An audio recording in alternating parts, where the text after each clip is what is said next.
تو اللہ پاک نے فرمایا پھر ان میں سے ہر ایک کے لیے، یعنی اس کے بھائی بہن میں سے ہر ایک کے لیے چھٹا حصہ ہے، چھٹا حصہ انہیں ملے گا۔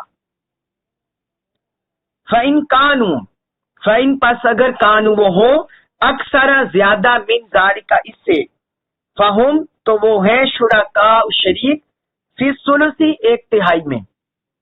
اور اللہ پاک نے فرمایا اگر وہ بھائی بہن ایک سے زیادہ ہوں تو وہ سب ایک تہائی میں شریک ہوں گے، پھر ایک تہائی مال میں شریک ہوں گے۔ من بعد بعد اس کے وصیت وصیت کے یوسا جو وصیت کی گئی ہو، بیا جس کی، او یا دین قرض کے بعد، اور یہ مال اسی وقت تقسیم ہوگا وصیت کو پورا کرنے کے بعد اور قرض کی ادائیگی کے بعد، غیرہ بغیر مداد نقصان کے، بغیر نقصان پہنچائے، کسی کو نقصان نہیں پہنچایا جائے گا۔ وصیتاً یہ وصیت ہے من اللہ اللہ کی طرف سے، یہ اللہ کی طرف سے حکم ہے، اللہ کی طرف سے وصیت ہے۔ واللہ اور اللہ علیم خوب جاننے والا، حلیم حلم والا ہے، اور اللہ خوب جاننے والا حلم والا ہے۔ اب یہ سورۃ النساء آیت نمبر 12۔ اس سے پچھلی سورت میں اللہ رب العزت نے اولاد اور والدین کے حصے بیان کیے تھے، جو ہم پچھلے لیکچر میں پڑھ رہے ہیں۔ جو آپ میں سے جس نے نہیں سنا بھی وہ اس لیکچر کو سن لے، آیت نمبر 11 کا سورۃ النساء۔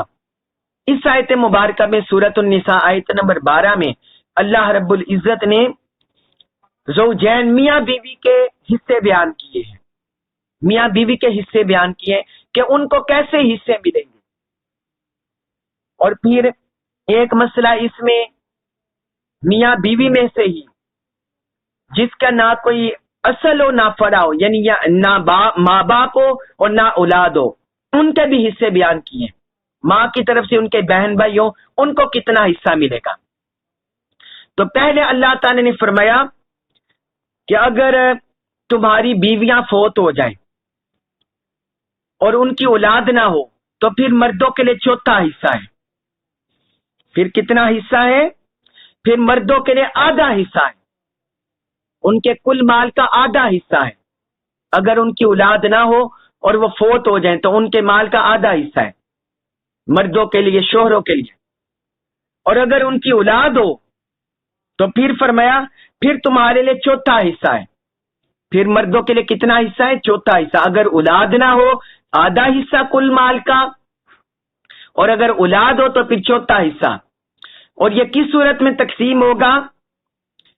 پہلے جو میں نے آپ کو بتا دے جو میت کے حقوق ہے، جو پچھلے لیکچر میں نے آپ کو بتا دیے، میت کی تجہیز و تکفین، تدفین، اس کی وصیت اور اس کا قرض، دوسرے نمبر پر قرض، تیسرے نمبر پر وصیت، یہ پوری کرنے کے بعد پھر چوتھے نمبر پر مال کی وراثت تقسیم ہوگی۔ یہ شوہروں کا حصہ بیان کر دیا۔ اب آگے بیویوں کا بتایا، فرمایا اگر شوہر فوت ہو جائے، اگر ان کی اولاد نہ ہو تو پھر بیویوں کے لیے اس کے مال میں سے چوتھا حصہ ہے، اس کے کل مال میں سے چوتھا حصہ۔ مثلا 1,00,000 روپیہ اس نے چھوڑا، 1,00,000 روپیہ، تو چوتھا حصہ اس کا کتنا بنا؟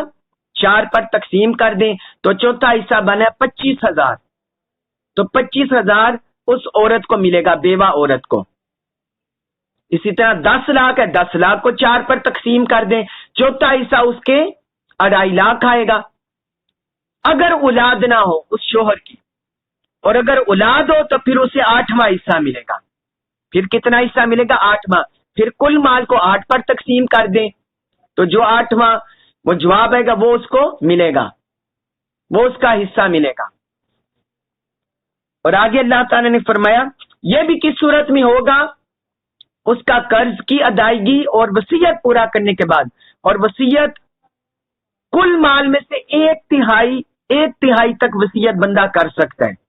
کوئی بھی بندہ اگر وصیت کرنا چاہے، اللہ کی راہ کے مال اللہ کی راہ میں خرچ کرنے کی وصیت کرنا چاہے، کوئی صدقہ جاریہ کی وصیت کرنا چاہے، کوئی اور فلاحی کام کی وصیت کرنا چاہے، اپنے کسی رشتہ دار کے لیے وصیت کرنا چاہے، کر سکتا ہے۔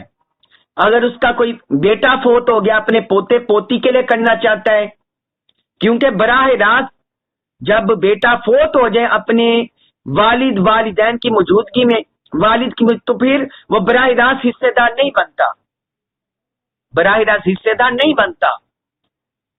تو اس لیے کوئی بندہ اگر اس کا بیٹا فوت ہو گیا وہ اپنے پوتے پوتیوں کے لیے وصیت کر سکتا ہے، اگر بیٹی فوت ہو گئی ہے وہ غریب ہے کمزور ہے ان کے لیے وصیت کر سکتا ہے، نواس و نواسیوں کے لیے ان کے لیے بھی وصیت کر سکتا ہے اگر اس کی زندگی میں فوت ہو گئے۔ اور اگر اس کی زندگی میں بیٹے بیٹی جتنے موجود ہیں وہ ضرور حصے دار ہوں گے، وہ حصے دار ہوں گے، چاہے مہینے بعد کوئی فوت ہو جائے، 2-4 دن بعد فوت ہو جائے، لیکن اس کی وہ بیٹا بیٹی اس کے وراثت میں حصے دار ہوں گی۔ ہاں زندگی میں اگر فوت ہو گئے پھر وراثت میں حصے دار نہیں ہوں گے، اور اگر وصیت کر کے جانا چاہے وہ 1/3 مال تک 1/3 تک وصیت کر سکتا ہے۔ اور پھر اللہ تعالیٰ نے ایک مسئلہ اس میں یہ بھی بیان فرمایا کہ اگر کوئی کلالہ ہو، مرد ہو یا عورت کلالہ ہو، کلالہ یعنی کلالہ اس کو بولتے ہیں جس کا نہ ماں باپ ہو اور نہ اس کی کوئی اولاد ہو،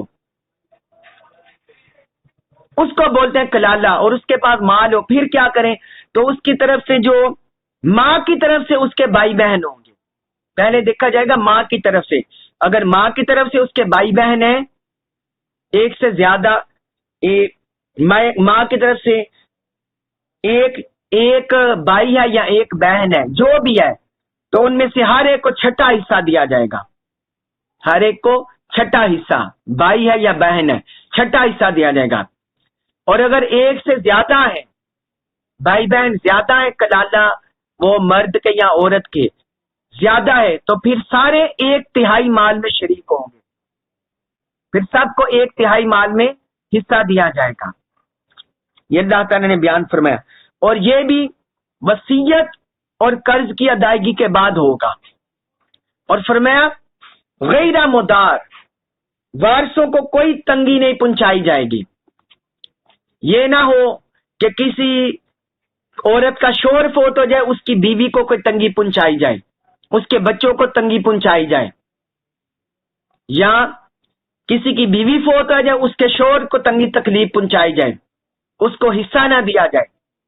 جس طرح ہوتا ہے نا کہ بعض اوقات کوئی عورت اپنے والدین کی طرف سے اس کو مال ملتا ہے لیکن اس کا شوہر معاشی لحاظ سے کمزور ہو، تو بعد میں اس کے والدین یا کوئی اور رشتہ دار اس کا حق دبانے چاہیں تو رب نے فرمایا کسی کو نقصان نہیں پہنچایا جائے گا، اور فرمایا وصیۃ من اللہ، یہ اللہ کی طرف سے حکم ہے، یہ اللہ کی طرف سے حکم ہے، واللہ علیم حلیم، اور اللہ خوب جاننے والا خوب علم والا ہے۔ علم کہتے ہیں کہ اگر کوئی کسی پر زیادتی بھی کرتے تو دوسرا اسے معاف کر دے، مظلوم معاف کر دے، تو چونکہ یہ انسانی لحاظ سے مانا ہے اور اللہ تعالیٰ پر معاذ اللہ کوئی ظلم نہیں کرتا، وہ تو پاک ہے، بندہ اللہ کی طرف تومن لگا کر اس طرح اشارہ کر کے بندہ اپنے آپ پر ہی ظلم کرتا ہے، لیکن اللہ پاک کی یہ صفت اس لیے ہے کہ اگر کوئی کسی سے کمی کوتاہی ہو جائے اور وہ اللہ سے توبہ کر لے تو اللہ تعالیٰ توبہ قبول کرنے والا ہے، وہ معاف کرنے والا ہے۔ تو یہ فرمایا